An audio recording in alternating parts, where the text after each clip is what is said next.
Како и секоја година, во овој период од годината го прославуваме патрониот празник на нашето училиште. Ги славиме светите браќа Кирил и Методи. По тој повод сакам на сите вработени во училиштето да им го честитам патрониот празник. Нашето училиште последнава година имаше една важна цел. Нашите ученици беа вклучени во голем број различни активности, се со цел подигнување на нивото за заштита на животната средина. Во нашето училиште остварени се и реализирани голем број на проекти, од кои што како најважен ќе го споменам отворањето на градинката, која што го не само што го обслужува селото Канатларци, туку и околните села. Сакам во наредниот период да ги најавам уште два добри клучни проекти за наше училиште. Тоа се препокривање комплетно на целото училиште во Канатларци и повеќе наменско игралиште во дворот на училиштето.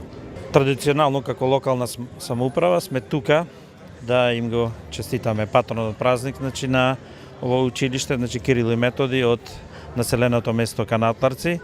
Денеска во очи на големиот празник кој што ги имаме утре, кој што е празник на Република Македонија, празник на просветителите, светите браќа Кирил и Методи.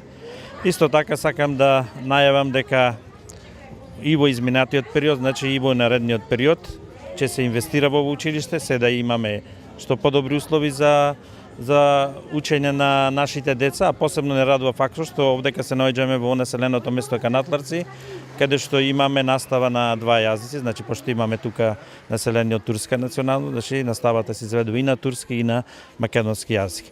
Покрај тоа што ќе се инвестира во Централното училиште, како што најави директорот, исто така планирани се и одредени инвестиции во подрачните училишта, кои што се во состав на ова училиште, во населените места во Ерековци, Подмол и во населеното место Бонче.